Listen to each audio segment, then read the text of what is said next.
Hello, Durud and Shalom. Hi, everyone. Make sure you like the stream. We have a lot of things to talk about in the past 24 hours.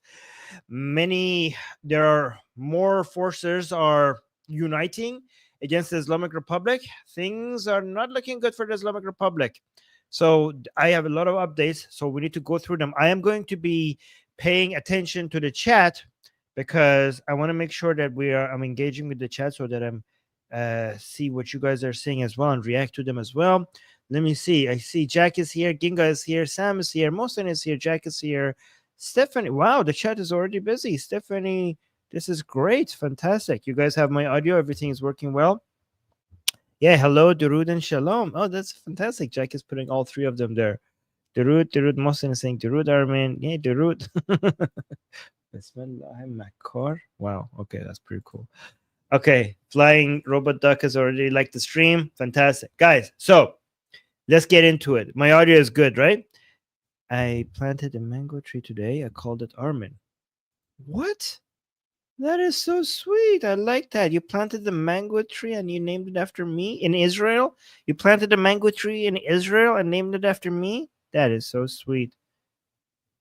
HK saying, hi, I finally got a stream in time. Fantastic. That's good. Okay. Guys, so Israel, United States, and Europe, everything is moving in the direction of a war between Israel and the Islamic Republic, and everybody seems to be getting ready for it.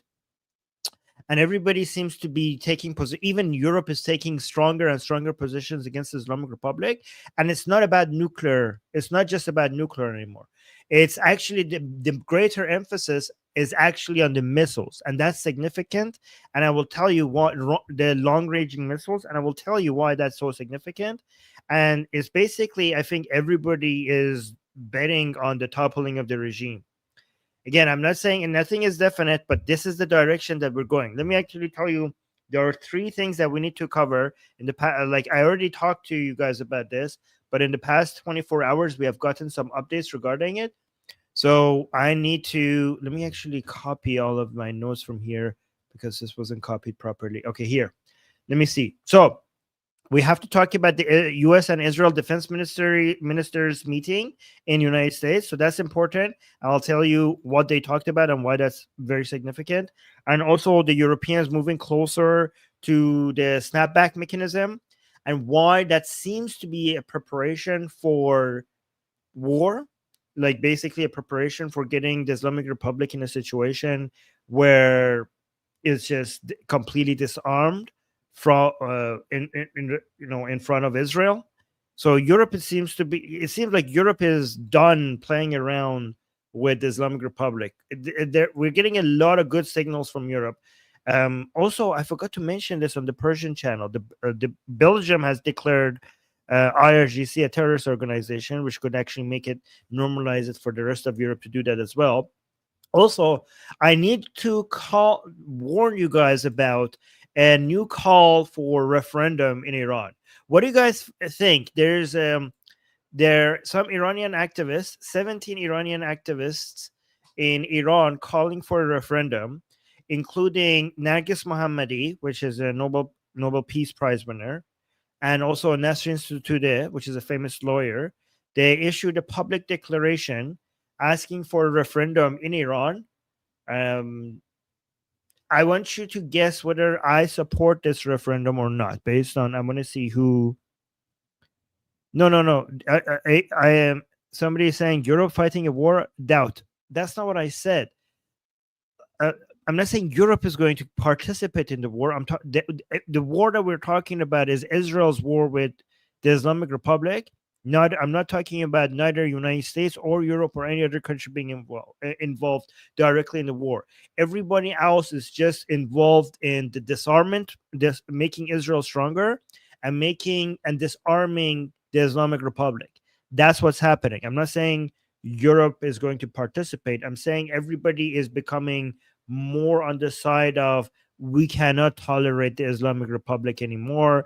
It would be best if we could get rid of them. That's what I'm suggesting, and it's moving in that direction faster than many people anticipated. And I will go through them with you guys. Can anybody guess whether I will like that call up for referendum that is happening? This has just happened, okay, in Iran from Nargis, people like Nargis Mohammadi and Nasrin Sotoudeh. Do you think I support that or not? Because I need to make sure that you guys are informed on this channel. Jack is saying depends on the type of referendum. If the referendum allows the regime or a similar regime to survive, you oppose it. Well, that's pretty close. So I'll get into it. But let's start from the beginning, okay?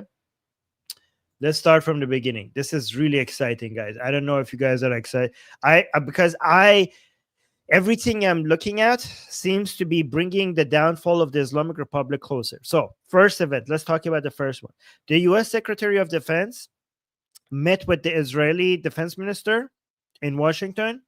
Their top priority was how to stop the Islamic Republic from becoming nuclear power. And they're talking about nuclear, but I will tell you why the main thing that is actually the discussion that is happening everywhere is regarding to long-range missiles, right? But let's stay on nuclear for a bit. I'm happy to report that the hardliners in Iran are doing what they're supposed to be doing. Like I am actually now. It has been a couple of months that I'm really happy with the hardliners in the Islamic Republic because they are basically stopping the reformers from saving the regime. The hardliners are basically doing our bidding right now, are working in our favor. They are not allowing they're not allowing the regime, they're not allowing the so-called reformist government to stop enrichment of uranium in any way. And they're continuing to insist on it, which is really in our favor because and also they want to refuse to participate in any talks or any cooperation with the agency, like what is the agence? What is the agence? Let me see, because I always I see wait agence بین‌المللی هسته‌ای. What is that? Internet, because I always follow these in Persian. International Atomic IAEA. Okay. So because I have to type it in Persian so I could get the English version, right? The IAEA, the hardliners in Iran, some of them have actually been convinced that Grossi, the head of the IAEA, they have been Zionist spies. And that's what the 12-day war, the 12-day attack that just happened is partly their fault. So they refuse. They're basically trying to stop the government in Iran to actually do any have any talks or any agreements with IAEA, which is going to really increase the chances of war happening.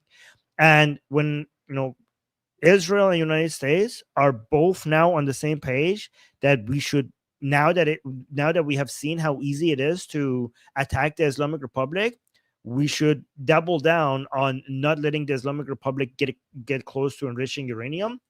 And because the Islamic Republic is insisting that they're going to continue to do that, this is going to really increase the chances of war happening. And again, it's not just the enrichment of uranium, it's also the 400 kilograms of uraniums that they have already enriched, and nobody knows where they are. And because the Islamic Republic refuses to cooperate with the IAEA, nobody is going to figure out where they are. And there's two things. First of all, they have to stop the Islamic Republic from getting back into enrichment uranium, but also, where is that 400 kilograms of already enriched uranium? Nobody knows where that is, and the Islamic Republic is not letting anybody come into Iran to figure that out, which is really great because this is going to increase the chances of war. We want war, by the way. On this channel, this is a war that we really want because this is a war that could really topple the regime. This is fantastic. It's amazing. I really have. So what did they discuss? Military partnership.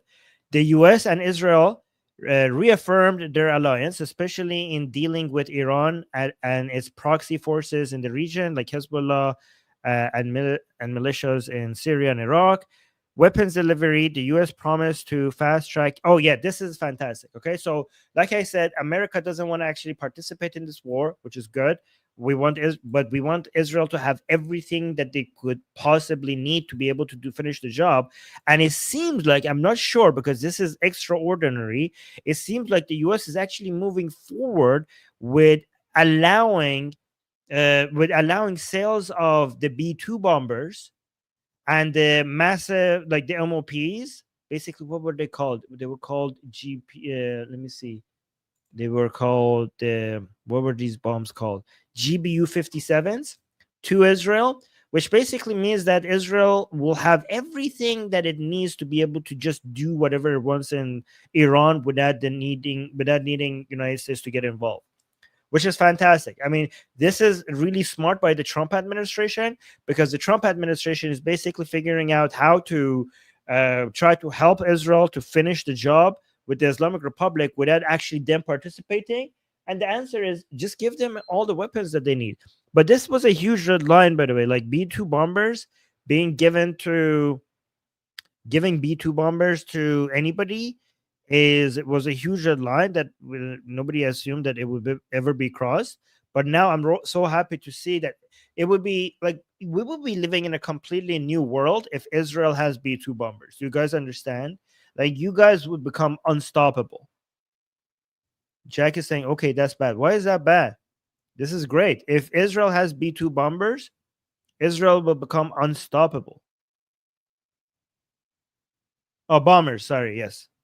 So, guys, if I pronounce the B in English, is because in Persian we do pronounce the B. So because I right before, like, I keep I do Persian streams and English streams, I shouldn't pronounce the second B. Bombers. Yes. Bomb Afghan. In Persian, we pronounce the second B as well. Yeah, it will mean regional peace. Exactly. I mean. Oh yeah, Jackie saying, I mean, IRGC having 400 kilograms of uranium is bad. Yes, so that's all the uranium. So with the B2 bombers basically coming out and taking out Fordo and also Natanz, and that's site in Isfahan. First of all, apparently new reports shows that the Fordo attack was very successful, but the Natanz and Isfahan one not so much. I don't know. I'm getting contradictory reports here, but that's the latest reports that says that. It says like the Fordo attack, it seems like makes it so that the Islamic Republic requires at least 2 more years to make the Fordo site more operational for enrichment of uranium. But the Natanz site, apparently it will only take a few months for them to be operational again to enrich uranium. Okay, but that's on top of that, we have 400 kilograms of uranium that is already enriched.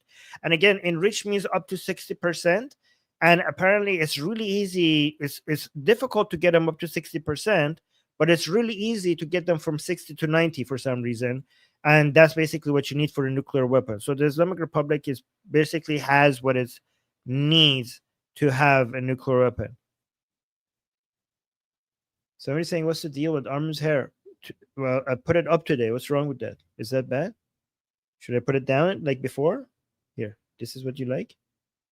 Too messy? Okay, I was gonna go with less messy today. You like it messy? Oh, it's too messy now. What happened? Stylish. Okay, so let's continue. Okay. Okay, so the B2 bombers and the MOPs, those yeah, so what does this mean? It means Israel could soon have independent strike capability against Iran's most protected nuclear facilities, even without US involvement. But also more important than that, I think more important than nuclear is all those deep down underground places where they keep their ballistic missiles. They could take those out as well. And also, if Khamenei is hiding somewhere very deep underground, they could take him out as well.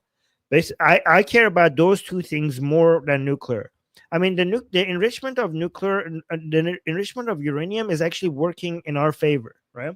So I actually want the Islamic Republic to continue to enrich uranium because that would make it get closer to it being toppled.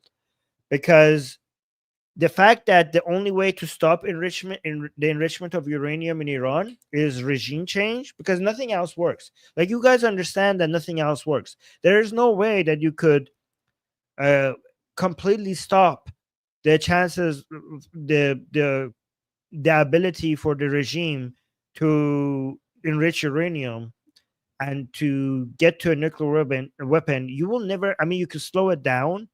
Israel is very good at slowing it down with viruses, with spies, with having commandos in the ground to do some, explosions here and there, with killing the scientists, and with now with aerial bombardment. All of that is very good at basically delaying, but it is inevitable. Islamic Republic, if it continues, it will be able to get to a nuclear bomb. It will get to it. Like, it's not, there's no amount of bombing of the Islamic Republic that will stop the Islamic Republic from getting into a nuclear bomb, which is actually, it's a good thing, because I want the Islamic Republic to topple, and this means that your only solution is regime change. Somebody saying, and how long does it take? Well, right now, so every time the Islamic Republic got really close, Israel did something that pushed it back, right? This is why people keep criticizing Netanyahu, who's like, oh, they have videos of Netanyahu saying, like, oh, they're like this many months away, this many months away. And you're like, oh, but he said that so many years ago. Yeah, he was right. He was right every single time. The point is that he was right, but Israel did something that pushed him back. So thank you, Netanyahu. So this time, apparently, the assessment right now, which could change, is that the Fordo nuclear site has been delayed because of the bombing, has been delayed for 2 years, but unfortunately, the Natanz site has only been delayed by a few months.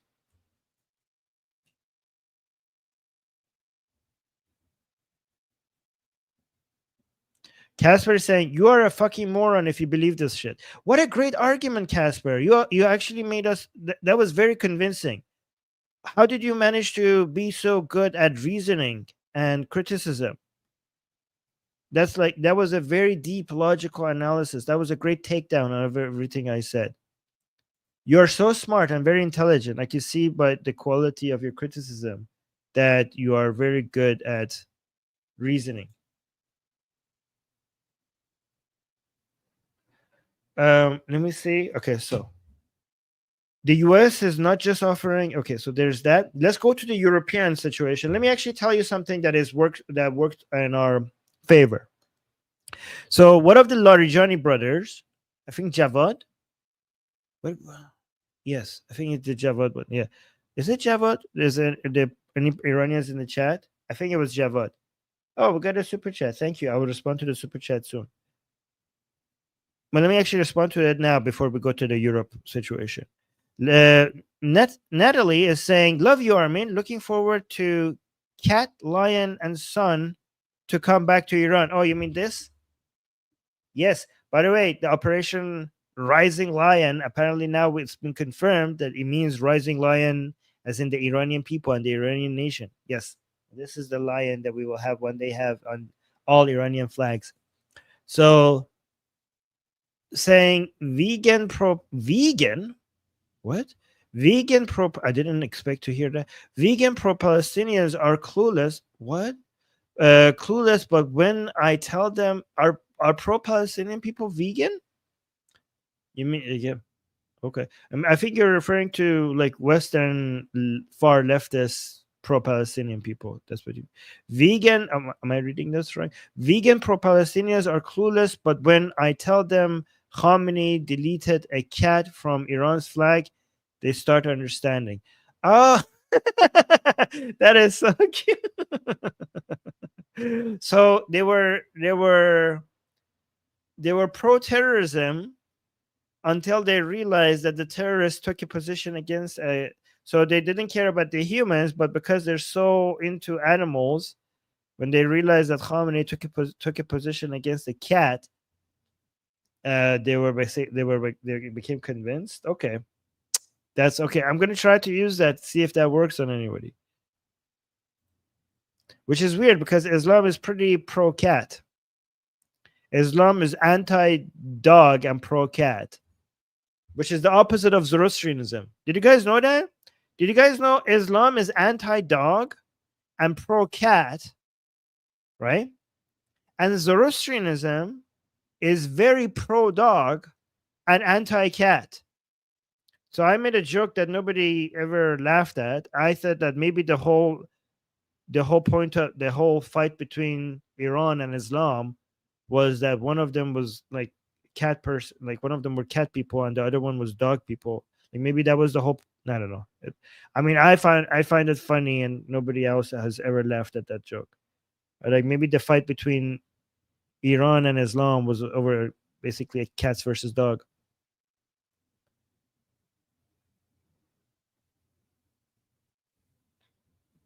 Yeah, there's Persian. Yeah, that's a very good point. How come the Persian cat is so famous given that Zoroastrianism is anti-cat? Oh, it is funny? Sam finds it funny. Yeah, FLP. Hey, FLP is here. Yeah, Islam is also pro camel pee. Yes, I know.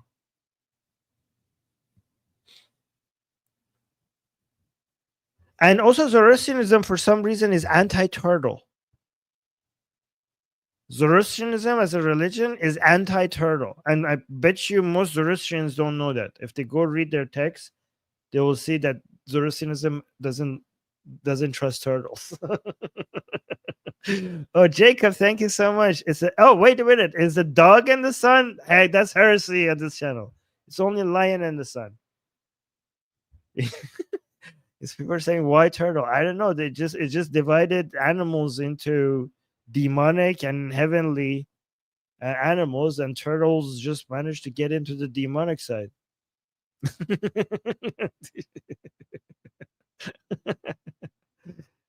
Okay, kitty flag. Okay, that's good. Anyways, let's get back to Europe.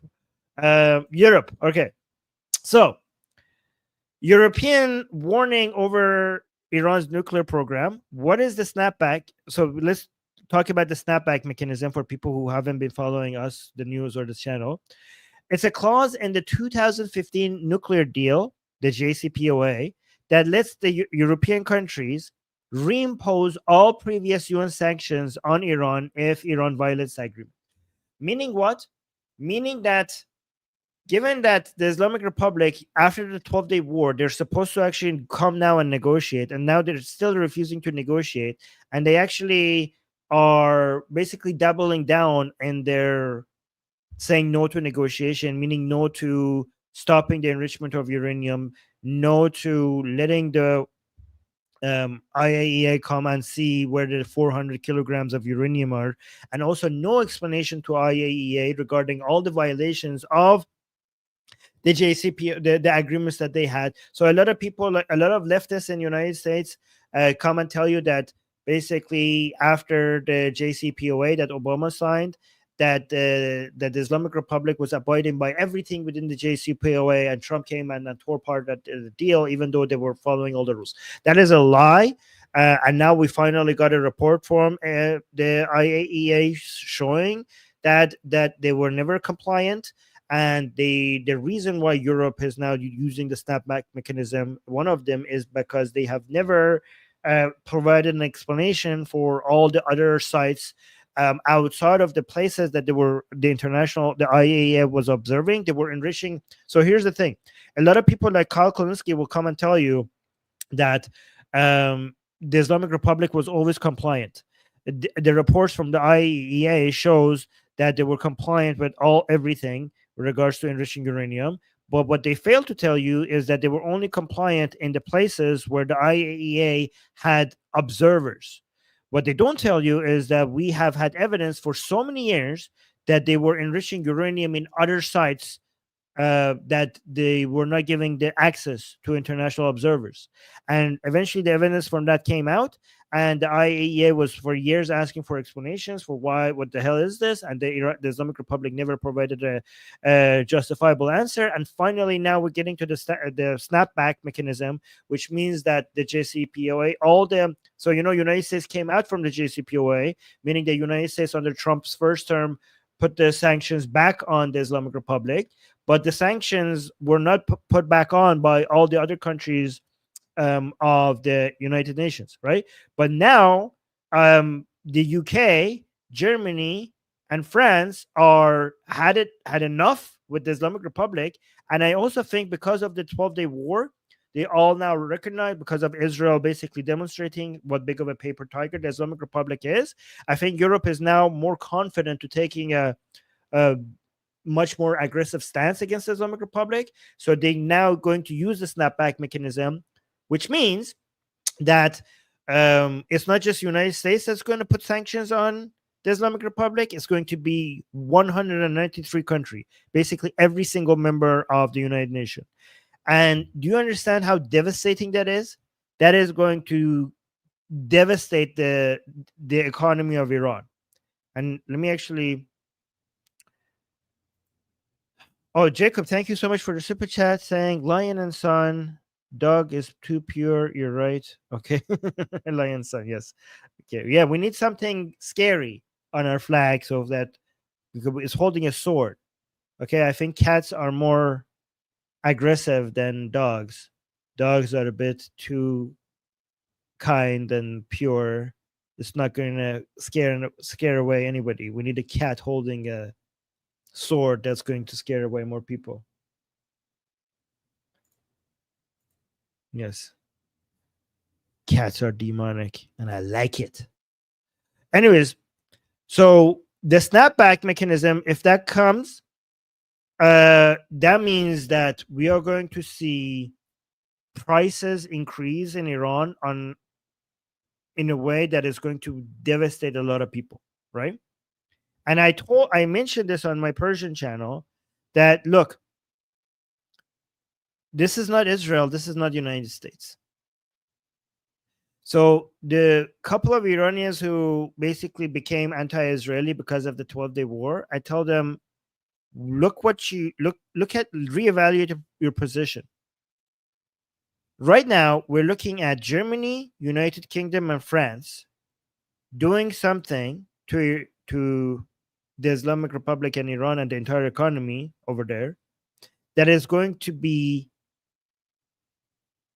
when it comes to devastation on the Iranian people, is going to be astronomically greater than anything that happened during the 12-day war. Like one thing so during the 12-day war, around 1,000 Iranian died.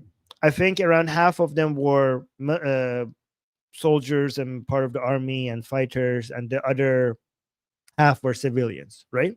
So let's say 500 civilians died. Under the Islamic Republic, because of their mismanagement, we have so much death because of poverty, because of car accidents, because of poorer car quality of cars, lower standards, poor road conditions. And we have, because of the pollution, because of the type of fuel that they burn for energy, we call it mazut, the air pollution in Iran is so much that just because of air pollution, like forget the number of people who died because of not being able to pay for their healthcare, because of lower quality food that they eat, because of struggling in life so much that they have no time to rest and exercise. Like that brings thousands of deaths the thousands of people who die extra because of the poor quality of roads and cars and lower standards of driving. All of that is because of the mismanagement of the Islamic Republic. But just, I know the number for death in Iran because of the mismanagement of pollution is around 30,000 a year. So just 30,000 Iranians are dying every year because of the government's mismanagement of just air quality. I'm not counting all of those other things. So I'm like telling Iranians, like, imagine you are, instead of celebrating Israel's attack on the Islamic Republic, you're condemning it because of 500 people, civilians dying. But you do not understand that every second that the Islamic Republic is in power is devastating more lives, more Iranian lives than anything that the 12-day war could do to Iranians. So if you understand that, you should be begging Israel to come do whatever it requires to do for this regime to get weak enough for the Iranian people to be able to bring it down. Even if the number of civilian casualties in Iran gets up to 10,000 or even 60,000, it's not even going to get remotely close to the amount of destruction and damage that the Islamic Republic is doing on the Iranian people. So you should be welcoming anything and everything that could bring the fall of the Islamic Republic even a second closer. But so I said that, and now with the snapback mechanism that Europe is now introducing, this is going to, and I said, like, hey, if you were anti-American in Iran, if you were anti-Israeli in Iran, look at who's doing the snapback mechanism. We're talking about European countries that have been doing the most appeasement with the Islamic Republic, that they were the last people who would ever suggest putting this much pressure on the Islamic Republic. Meaning that the Islamic Republic has basically exhausted the patience of the countries that have done the most to keep it in power. Like this means that if these sanctions come back and the Iranian people pay the price for it, that means that you cannot be blaming United States, you cannot be blaming Israel, you cannot be blaming France, you cannot be blaming the United Kingdom, you cannot be blaming Germany. If everybody in the world is basically losing their patience with the Islamic Republic and they just want this to be over with, everything that happens, the fault is only on the Islamic Republic.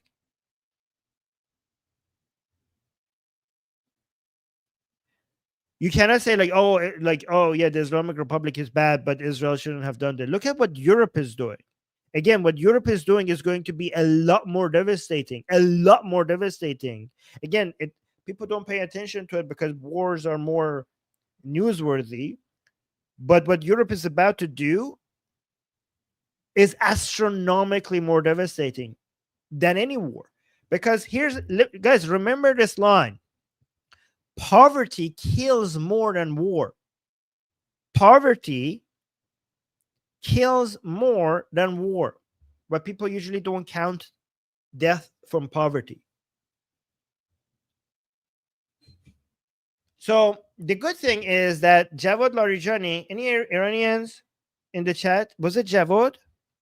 I know Ali Larijani. I think it was Javad Larijani.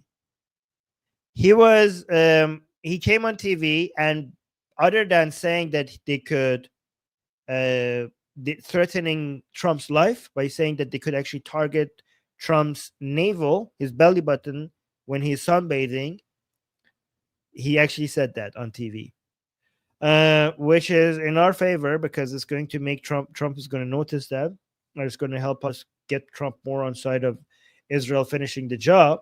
Yeah, okay. Amir saying yes, it was Javad. Thank you, Amir. I appreciate that. Okay. So there's 3 Larijani brothers. It's Ali, Javad, Amir. What's the third one? The mullah one, right? These are the 3 brothers in the politics of the Islamic Republic that are very, very powerful, right? So Javad Larijani also mentioned on TV that that they could potentially use their missiles to aim at Europe. Oh, Sadiq, thank you so much. So the third, the Larijani is Sadiq. So Sadiq Larijani, Javad Larijani, and Ali Larijani. Ali Larijani is right now the most powerful one, right? So one of the Larijani brothers, which is Javad Larijani, he said that they could use, yeah, yes, exactly, Mosa. They could use the missiles to aim at Europe, and that was when he said that. Right as I heard it, I was like, oh my God, thank you for saying that. Why was I happy? Guys, why do you think I was happy when I heard Javad Larijani come on national TV in Iran and say that the ballistic missiles of the regime can also be target Europe? I mean, look at the results. The results is now everybody is now focusing on the missiles not just nuclear. So Israel, when people wanted to come and support Israel, they were mostly focusing on nuclear. Oh, we got 2 super chats. I will respond to them soon. They were focusing on nuclear, but Israel's problem was not just nuclear. Even though Netanyahu keeps going around and talking about the nuclear Iran and nuclear Islamic Republic and how big of a problem that is, but that's not what. But he needs to only focus on that because that's what would make other people concerned as well. But the concerns with the Islamic Republic to the world is 3: is nuclear, the ballistic missiles, and also support for terrorism, meaning all its proxies. And Israel needs to neutralize all 3, not just the nuclear one. But these other countries don't really care that much about the other 2, like Europe or North America. They only, like, when you talk about nuclear, the citizens of these countries get concerned. But when it comes to, I don't know, Hezbollah or the Islamic Republic having longer range ballistic missiles, they're like, that's Israel's problem. It's not our problem. Well, when the Islamic Republic comes and reminds Europe that our missiles can reach Europe, now it's Europe's problem as well.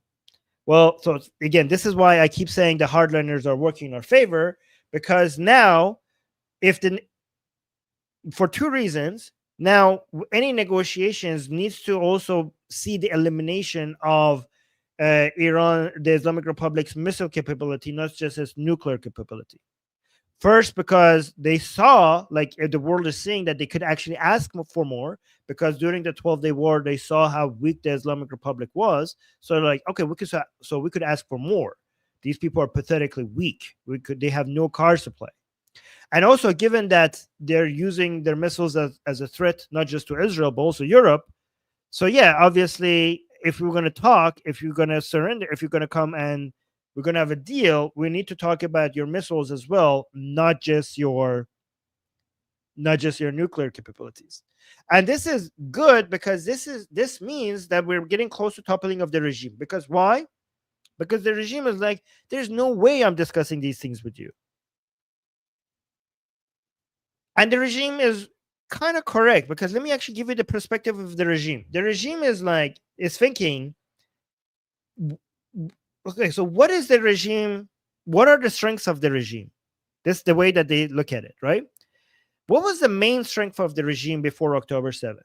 What was the biggest, they're powerful against their own people, but when it comes to other countries, what was their main card that they played? Again, guys, I'm not forgetting the super chats. I will respond to them soon. But the main power of the Islamic Republic was its yes, FLP. Good job. FLP saying the proxies. Yes, proxies, Jewish Samantha. You too, proxies. Yes, that was their main strength. Okay. However, Israel managed to get rid of that. Okay. So the Hamas and Hezbollah, and now in Iraq, we're seeing Kataeb and Hashd-Shabi, and all of these proxies are useless, except the Houthis. The Houthis are still there, and they could still do something. They could still cause some chaos.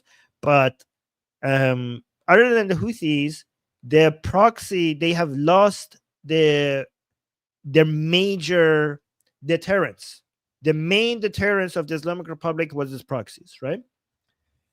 So that leaves 2 deterrence. Given that, so the Islamic Republic, without all its proxies, it feels naked. So there's 2 things left. And this is why the Islamic Republic wishes now that it had an atomic bomb, because it doesn't have its proxies anymore, right?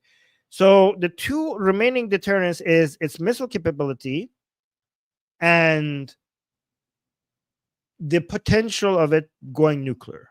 Given that it doesn't have a nuclear weapon, it could just scare people that I'm going to go nuclear, given that it hasn't. So that's not very strong right now, and that actually works in our favor. So the only card that the Islamic Republic has, because the Islamic Republic's air force is basically close to non-existent. They don't have an air force. Like they do, but it's basically useless, right? When it comes to their ground force and their marine, They don't share a border with Israel, so that's useless. So the only thing they have is missiles. And to be honest, their missiles did hurt. Okay, so it's true in Iran, around 1,000 people died in during the 12-day war. In Israel, around 29 people died. But it's not an exaggeration. Pay attention to what I'm saying. It's not an exaggeration to say that the 29 people who died in Israel hurt Israel more than the 1,000 people who died in Iran hurt the Islamic Republic. I hope you understand why. Because Israel is a democracy, the Islamic Republic is not a democracy. In a democracy, people hold the government accountable. So when in a democracy, people's lives matter. So 30 people dying, 29 people dying is a significant cost to a government that is accountable to its people. And I can tell you, for the Islamic Republic, even if 10,000 people had died, it wouldn't hurt the Islamic Republic itself. In fact, not only it wouldn't hurt the Islamic Republic, they would have preferred it if 10,000 civilians had died, because they invest in the blood of people. I actually have them admitting this just quite recently. So civilians dying is something that actually the Islamic Republic would benefit from, okay? Because it could try to use it to unite the people against Israel. They want civilians to die. Given that the weak, like, again, this is a good weakness to have, okay? The weakness of Israel, and this is a weakness that you should be proud of having, and this is one of those weaknesses that you shouldn't get rid of. The weakness of Israel is that it cares for its people, and the weakness of Israel is that lives matter, that its citizens' lives matter, right? And I'm going to be honest with you, the missiles of the Islamic Republic at the beginning stages of the 12-day war, they were getting through only at the 5 to 8% rate. But during the closer to the end of the 12-day war, it was getting close to 16%, 16, meaning that it was getting too high for Israel. And because they were getting to more advanced weaponry. Yeah, spam alert. Casper, if you want to spread your bullshit here, you're completely welcome, because you're funny and we like to laugh at idiots. But if you are spamming it too much, we would need to time out or ban you, because we cannot just fill the entire chat. Yeah, so let me actually saying it's both as, yeah, guys, again, when I call it a weakness, I'm just saying because caring for loving is basically the whole point of life, right? But obviously when you love something, your enemies will realize when you care for something, when you love something, that also becomes your weakness, right? So Ziv is saying it's both a weakness and a strength, but we also should not let our enemies use our values against us. Yes. So that's my point. I hope nobody misunderstands what I'm trying to say here. Again, when I'm calling a weakness, I'm just saying it's a vulnerability that your enemy tries to take advantage of. They know that you care about the lives of your citizens, and that's why by doing anything that harms your citizens, the pressure on the government will become a lot more than anything that could happen to the Islamic Republic. Okay, this is true also with North Korea. It's true with Putin. Okay, so you cannot. So, for example, Putin knows by killing civilians in Ukraine, they could put pressure in Ukraine, but killing civilians in Russia would have less of an effect. It will still have an effect, but less of an effect, because it's it's not a democracy. So where was I get? Where were? Yeah, okay. So the missiles that during the end of the 12-day war, given that 16% of them were getting through, the Islamic Republic has shown its strength, like it's the strongest thing that it has. Even though it's pathetically weak, it's basically the strongest thing that it has. The missiles are the concern. So I don't think the nuclear, I'm not really worried about as of right now about a nuclear Iran. I don't think it will come to that. Like if things are going the direction that we're going right now. Right now, the threat to the world and Israel is not the Islamic Republic's nuclear weapon. Right now, the main threat to Israel and the people and all the countries in the region is the Islamic Republic's ballistic missiles. So, given that the Islamic Republic, first of all, showed in the 12-day war that it could use them to cause some damage. Two, given that Javad Larijani came and used those missiles to threaten Europe. And three, given that the Islamic Republic has shown that it's a paper tiger and it's actually Israel can go into Iran and do whatever it wants, and there's basically there's no air defense. Israel has managed to take them all out. A lot of more countries are coming to the conclusion that this is the time. Maybe it wouldn't be bad for us to just push the regime off the cliff. It's right on the edge. We just need to push it.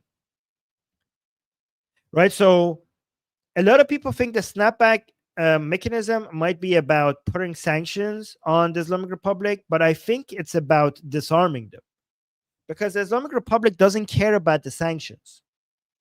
The Islamic Republic is right now more worried about its survival, because the sanctions will not, when you're basically when Israel is threatening the Islamic Republic to the point of its dying, Europe coming and threatening the Islamic Republic with sanctions seems so inconsequential. Yeah, did I say it right? Compared to the threat of completely being destroyed by Israel.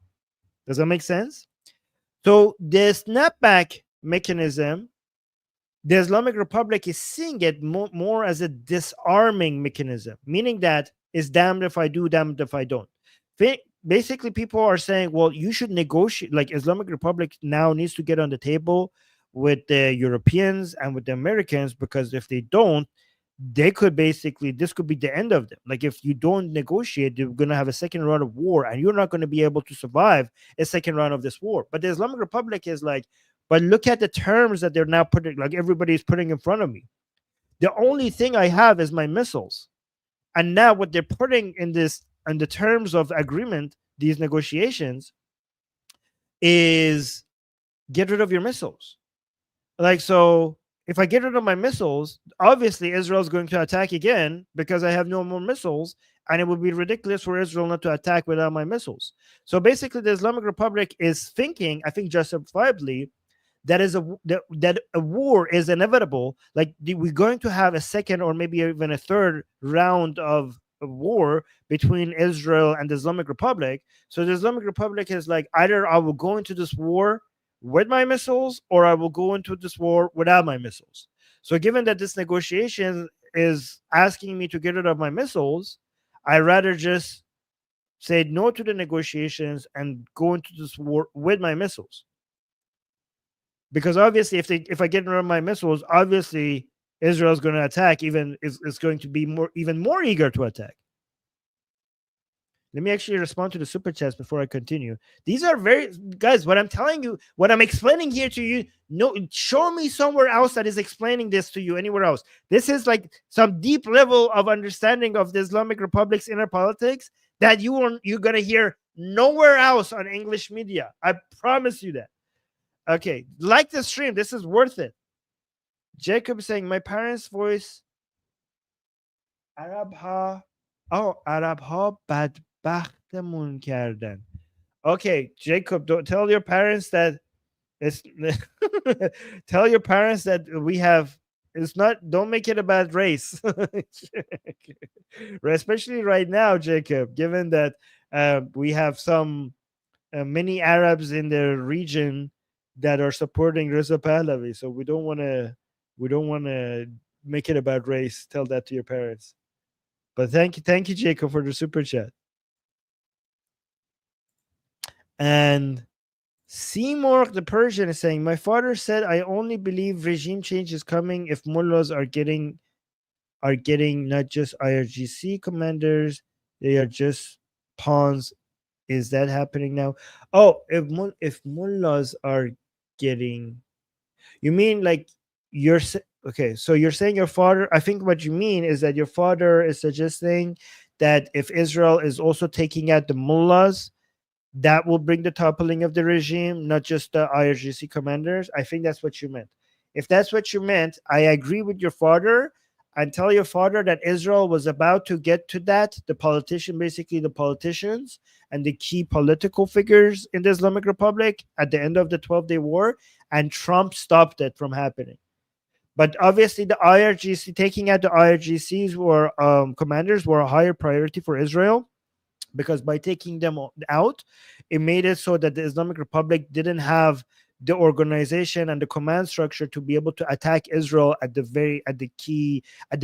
beginning of the war.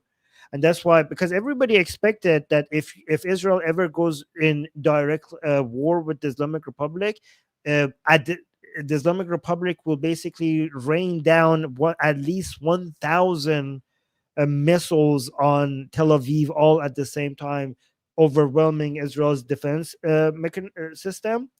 And because the IRGC commanders were taken out, especially Hajizadeh, and every single other commander specifically was right.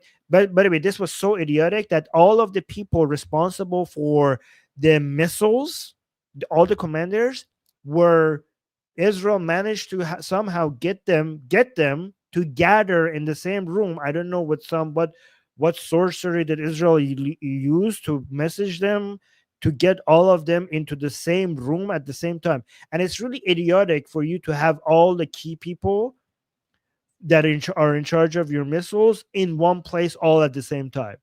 And within the first hours of the war, all of them were taken out. So there were nobody to figure out how to even do this. So this is why Israel, people in Tel Aviv, this is why you didn't see 1,000 missiles come at you at the same time, was because Israel just managed to take out all the commanders in charge of the missiles. All of them were in the same room. Oh, we got another super chat. Well, thank you guys. I appreciate the super chats. Graham is saying, how soon are they going to strike? Nobody knows. But I keep hearing from the analysts that is close. And we ask them, we ask the analysts, like, what do you mean by close? And you're like, they just say close. I don't know. Everybody says it's close. I mean, they might be wrong, but everybody says it's close. I don't know what close means. So, okay. So some people are saying within the next 2 or 3 months. I don't know if they're correct or not, or maybe even sooner. Thank you so much for the super chat. Let me actually. Okay, I read that. Okay, no. I'm seeing some notes that I was going to say on the Persian channel, and I forgot to mention those on the Persian channel. And this is so, guys. I have some points for the Persian channel that is too high level for the English channel. If I explain that, it's going to be too nuanced, and I'm going to lose you guys. Because I would have to do a lot of other explanations before I get to that. Let me actually get to. Oh, so Belgium declares IRGC a terrorist organization. So I hope everybody in this channel knows what when talking about IRGC, what we're talking about. Do I need to explain that? No, right? Okay, so the Belgian parliament passed a resolution formally designating the IRGC as a terrorist group.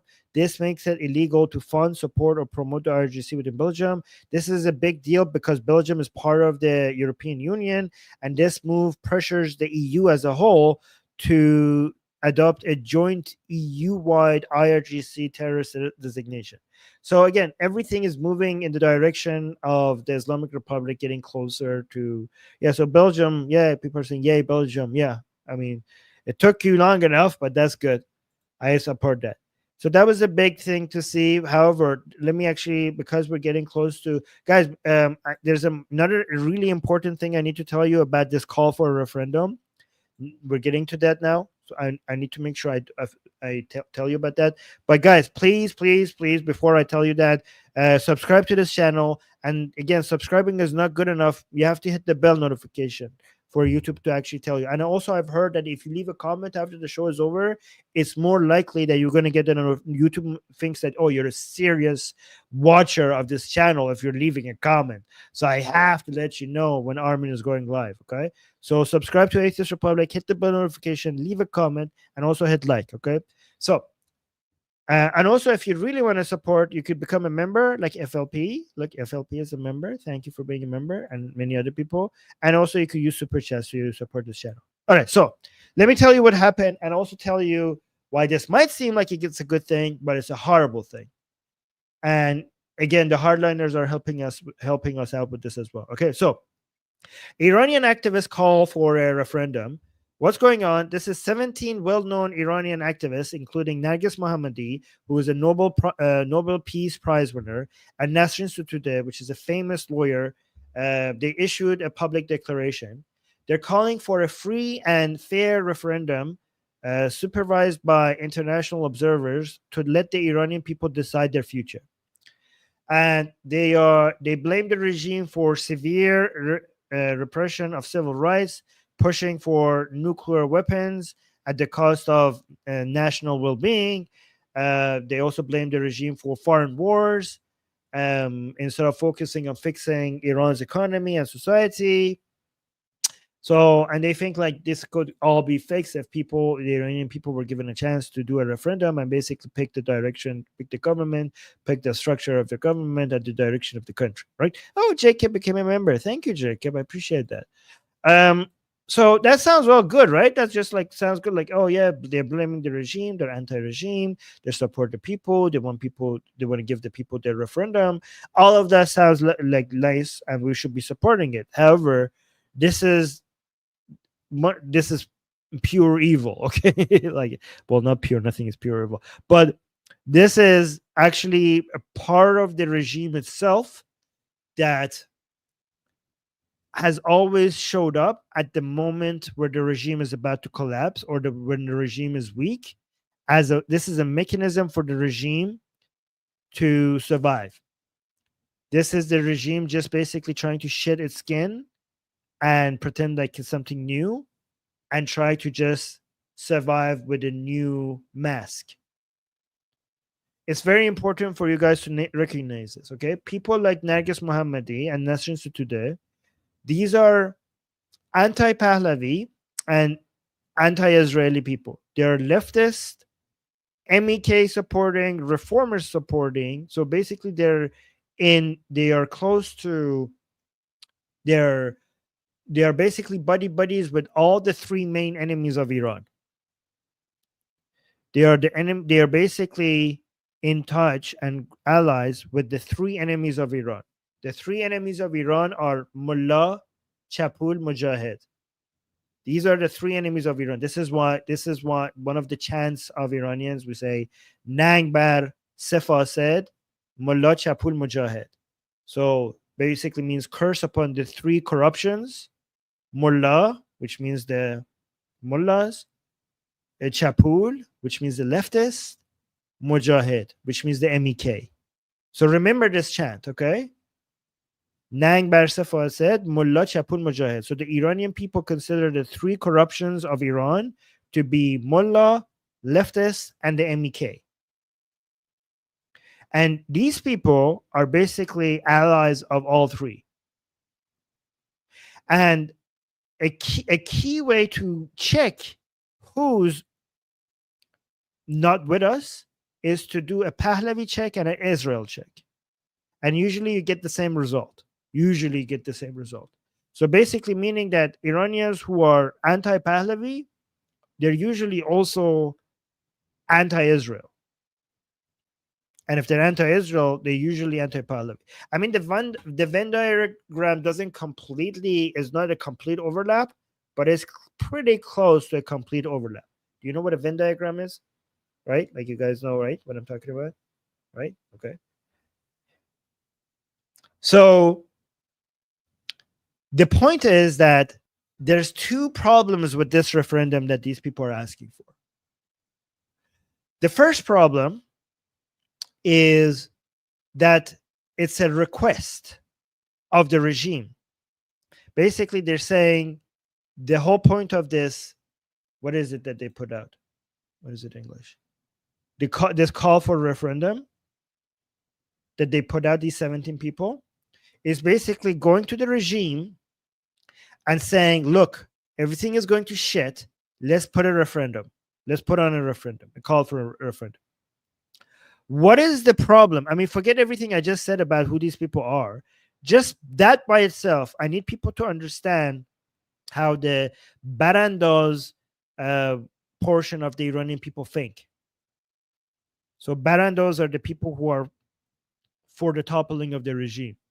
Danny, so which includes me. Danny, thank you so much for the super chat. Really appreciate saying hi, Armin. Well, hi back at you, Danny. Thank you so much for supporting the channel. Guys, this is like a level of detail you don't hear. So again, remember, Barandos are the groups of Iranians who are for toppling of the regime. And what the Barandos say is that anybody who goes and asks the Islamic Republic or puts a call out to the Islamic Republic to do something is an enemy of Iran and the Iranian people. Why? Because it has become obvious to vast majority of the Iranian people that there is no negotiating with the Islamic Republic. The Iranian people have realized something that Israel had realized long ago, that there is no negotiating with these terrorists, that the only language that these terrorists understand is the language of force, meaning that you defeat these enemies, you crush them, you fight with them. Every time the Iranian people, they tried this with Khatami, they tried this with Rouhani, and then they tried this, like some people are still trying it with Pezeshkian. Every time the Islamic Republic, the Iranian people were fighting against the Islamic Republic used the lever of talking and acting like, oh, let's talk, do not topple me, let's talk, as a way for it to survive and then come back and hurt the Iranian people more. And the Iranian people have realized that this is just a game. This is why one of the most famous chants of the Iranian people is that Islah talab usulgara dige tamum majara, which means hardliners and the reformers, your time is up, both of you. So if you go ask the Islamic Republic for a referendum, it means that you do not understand that we do not ask the Islamic Republic for anything. We only fight the Islamic Republic. We have no requests for Islamic Republic. Even if the Islamic Republic today comes and tells the Iranian people like, hey, sorry guys, I made a mistake. Let's do a referendum. How about I make these reforms, that reform? If you get fooled by that, then you're an idiot, because we have been here before over and over and over again. We do not talk to the Islamic Republic. We don't negotiate with them. The only thing that the Islamic Republic understands is the language of force. So the only right thing to do with the Islamic Republic is to fight them. No negotiations, no to negotiations, no to appeasement, no to anything within the framework. And this is the second point.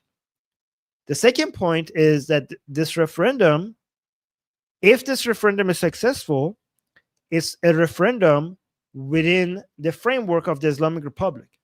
It's a referendum conducted by the Islamic Republic within the framework of the Islamic Republic, and we do not accept that. The only referendum that we Barandos people accept is a referendum after the complete destruction of the Islamic Republic. So we do not talk of referendums until there is no Islamic Republic. We will have the Iranian people will get a chance to have a referendum to choose the type of the government that they want once the Islamic Republic does not exist. We do not want a referendum before that. We want a referendum after that. And that's what these people don't understand. And again, it's key, especially for Israelis in this chat, to understand that the only opposition, the main opposition, the only reliable opposition to the Iranian people, to Israeli people, to Americans, to Europeans, and to every country in the region is Reza Pahlavi, is Prince Reza Pahlavi. Especially not just because he's pro-Israeli, which he is, not just because he has all the right principles that we, the Iranian people, want, and it's also the principle that the Israeli people want, right?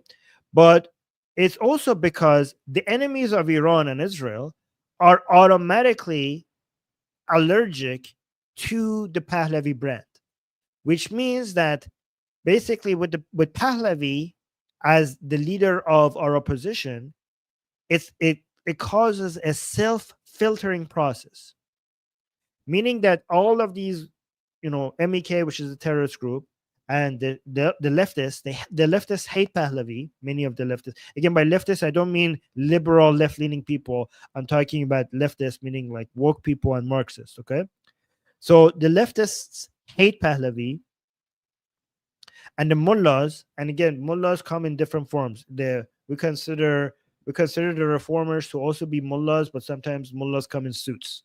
So we call them turban wearing mullahs and suit wearing mullahs. So the reformers are usually suit wearing mullahs. Okay, so the mullahs, the leftists, and the MEK, they hate Pahlavi so much, to the point that anything that has the Pahlavi brand, the Pahlavi name, they will basically take themselves out of it. They are so allergic to it.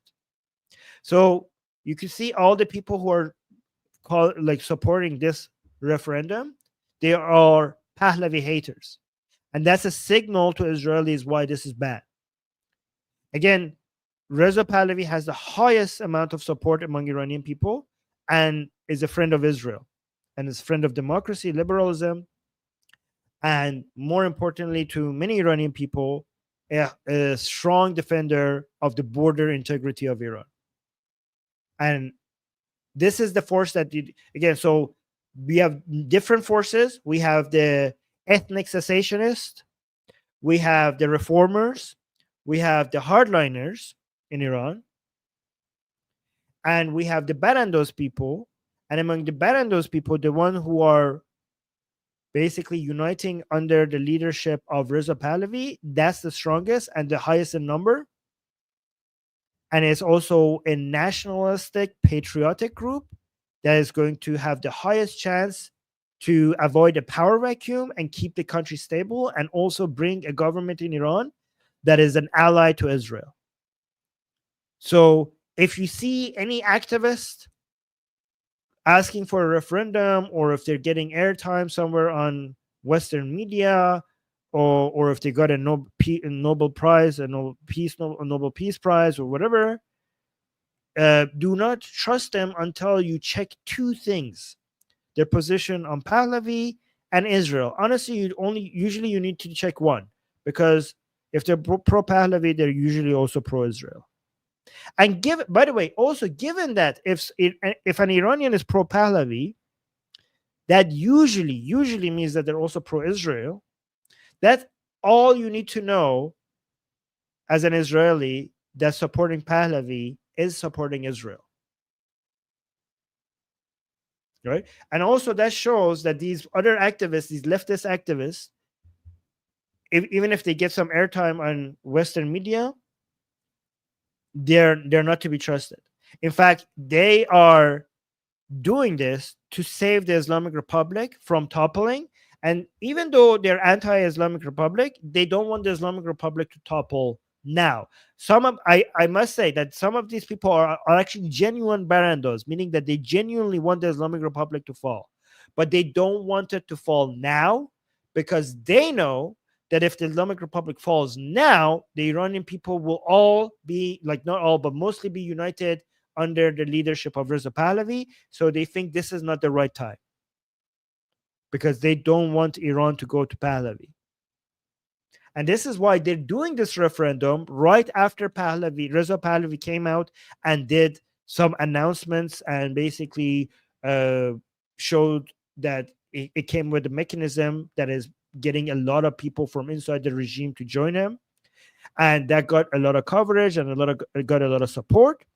And they're basically doing this referendum announcement as a way to compete with Reza Pahlavi. So be careful with that. We got 2 more super chats. Let me respond to that.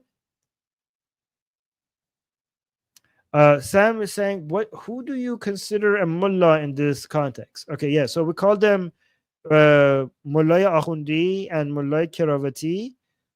So basically, anybody who believes in the Islamic Republic, in the Islamic Revolution of 1979, anybody who supports basically, even if they're anti-Khamenei, many of these people who don't like Khamenei, they still think Khomeini. So, for example, the person that caused this call for referendum to happen is somebody called Mousavi, who is right now in Iran under house arrest. Okay, and he doesn't wear a turban. He's not a akhund. Okay, he wears suits. Okay, and a lot of people see him as a reformist that might actually save Iran from the Islamic Republic. However, even to this day, he refers to the time of Imam Khomeini as the golden age of Iran. So he's against Khamenei, but they are in support of the 1979 Islamic Revolution, and they also still support. They think Khomeini was good, even if they're against Khamenei. So basically, there's three layers to this. So anybody who considers the Islamic Revolution to be a good thing, or Khomeini to be a good thing, and also they're Islamist, we call them mullahs, right? Like in this context, not we don't usually call them mullahs, but in this context, we refer to them as, you know, a suit wearing mullah, right? But there's three layers to this. Okay, so we have people who think that the 1979 Islamic Revolution was a good idea, and Khomeini was amazing, and also support Khamenei. I think Khamenei is amazing. We call these regime supporters. Okay, but then there are people who are against the Islamic Republic right now, but they think it was only Khamenei that screwed it up. Khomeini was great, and also the 1979 Islamic Revolution was a good idea. So that's the second group of people. We don't agree. These people are not with us. We hate them as well. We're against them, even though they're against the regime. We're against these people as well. And then there's a third layer of people who are against Khamenei and also against Khomeini, but they think that the 1979 Islamic Revolution was a good idea. It was a good thing that it happened, but Khomeini ruined it. Not Khamenei, but Khomeini ruined it. We're against these people as well. And together, all these three people, we call them Panjo Hafti, which means the 57th, how would that, any Iranians in the chat, how would you translate that into English? The 57 group, the group of 50, I don't know how to translate that. Okay, but we basically mark them with the number 57. The 57ers, 57ers maybe, yes. The reason why we call them the 57th is because 1979 on the Iranian calendar is the year 1357. So basically, it's kind of referring to them as the 1907. Anyways, we basically, because these are the people who have their entire ideology is referred to as the 50, is labeled with 57. And we basically put them all in the same group, even if they're against the regime right now. Okay. Yeah, the 1979 crew. Basically, that's how the best translation. The crew, yeah, the 79 crew. Basically, that's how we refer to them. If you think the 1979 Islamic Revolution was a good thing, that means basically, and this is what they all share. They're all against the Pahlavi. Because if you think the 1979 Islamic Revolution was a good thing, that means that you're so anti-Pahlavi that even if this new regime has ruined Iran, you have such hate for anything that is Pahlavi that you still will not admit that the 1979 revolution was horrible to Iran, because your hate for the Pahlavi dynasty that came before it is so great that you will never, you would be, a lot of these people think that even if Iran is ruined, it was worth getting rid of the Pahlavi. That's how much they hate Pahlavi. And we call them, we say that these people have ughde Pahlavi. They have a grudge. They have a Pahlavi. These are the people with the Pahlavi grudge. The Pahlavi grudge has blinded them so much that they cannot see anything. So even if you think that, oh, they're anti-Khamenei, they're anti this regime, these are the people that they are motivated by the Pahlavi grudge more than anything else.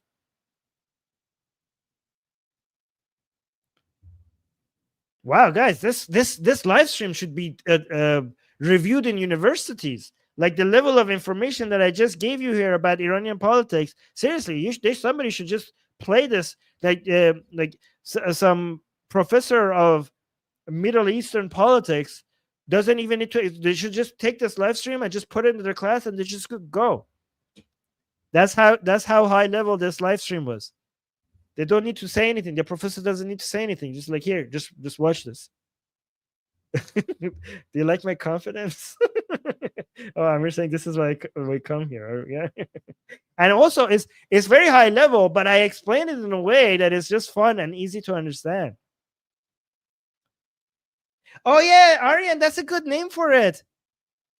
Oh my god, Pahlavi derangement syndrome. Okay, that's good. PDS. Pahlavi. Okay.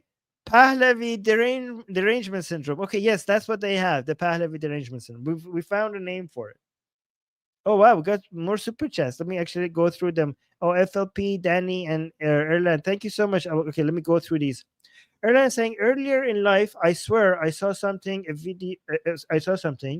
video of a hydraulic amputation machine being used in a public square, possibly on a thief. Yes. Do Iran's regime possesses such a medieval yet modern device? Yes, they do. And actually, it's actually so much more horrible. Okay. Let me tell you how horrible this is. Okay. So, first of all, yes, they have these machines. So, if you have stolen something in Iran, you might get your fingers amputated with this machine. They're not very hygienic, I've been told. And the problem is that you have to be poor for this machine to be used against you in Iran. Meaning that thieves that steal a lot of money, like like very influential, powerful thieves, they don't get this machine. So if you go and like the last time I checked, the guy that was getting this machine in Iran was they're using to amputate his fingers. He stole a sheep.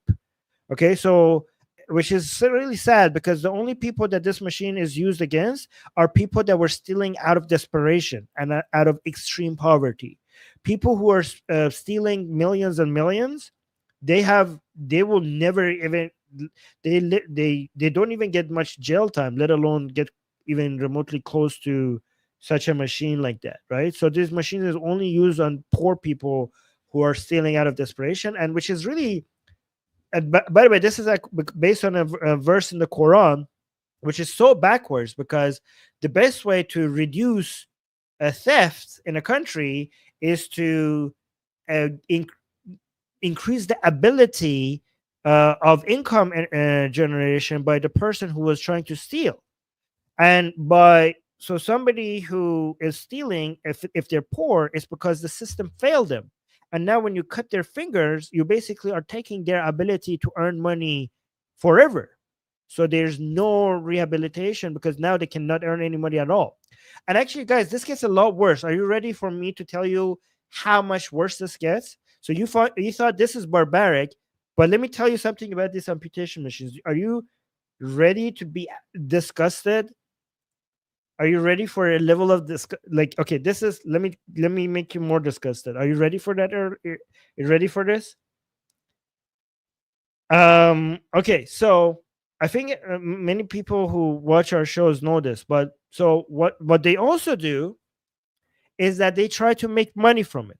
Meaning, once they cut your fingers, they hold onto your fingers and they tell you, for a fee, we can reattach them. Because if you reattach, once the fingers are cut, if you reattach, if you go to a hospital and reattach them fast enough, apparently they will get, you could make them work again or something like that, right? So they actually try to generate income from it. They will cut the fingers, and if you pay a fee, they will reattach them for you. right after.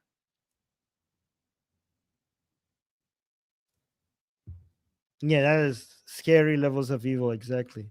Yeah, we're saying no words. Yeah, if I'm saying this is sick. Yeah.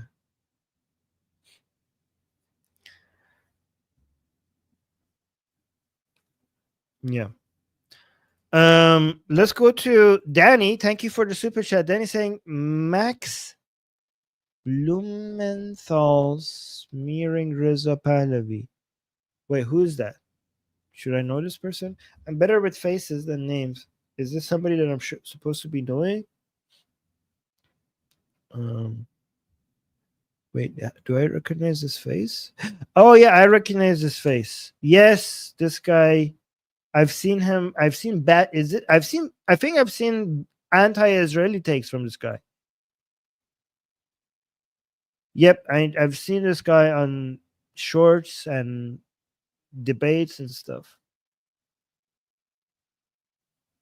Yeah, I don't remember exactly what, but I've seen him having the worst takes. So I wouldn't be surprised. Yeah, guys, by the way, here's how you know you're supposed to support Pahlavi. The worst people hate him. Like, why is that? Like, think about this. Like, I've seen Vosh, I've seen what is that? Hassanabi, I've seen anybody who is anti, like, have you seen any leftists in the West? Once they became introduced to Reza Pahlavi, they start anybody who's anti-Israel. They, if you actually, you could be. It's almost guaranteed that once they get introduced to Reza Pahlavi, they're also going to be anti-Reza Pahlavi. I mean, I think this is these people hating on Reza Pahlavi is the best endorsement of Reza Pahlavi. Like, you have to think to yourself, how is it that the people who have the worst takes hate Reza Pahlavi? This must mean that he's such a great guy, right?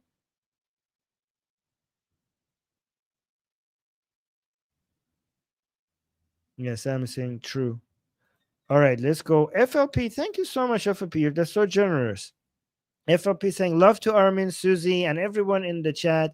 Zanzendegi Ozadi, and this should be reviewed in universities, Armin. True. Thank you, FLP. That's very sweet. By the way, FLP, one thing I say, like, we are mostly like I appreciate the Zanzendegi Ozadi chant. We are, and it's great because it has life in it, right?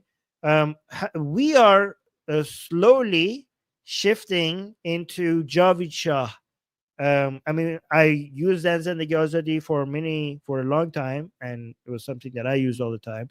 But I'm slowly moving to Javid Shah now, just because um, many left anti-Pahlavi, anti-Israeli leftists you also use the Zanzan the Gyozadi chant, and we kind of need a chant to basically differentiate ourselves from them, and they would not use any chant that has anything to do with Pahlavi in it. So that's why we're using the Javid Shah chant, or either King Reza Pahlavi or Javid Shah, just to make it clear where we stand in the opposition. Not that there's anything wrong with that chant, but I'm just saying, if you see some Iranians moving away from using that chant and using chants more like Javid Shah, is because they're trying to make it clear that we're different from this other opposition. But that's still a good chant. Also, again, the reason why a lot of leftists are trying to basically steal this Zanzindagi Azadi from us is because it has women in it, and a lot of far leftist feminists are trying to basically suggest that this means that this is a leftist chant, and also because the origin of this chant is no, don't say sorry.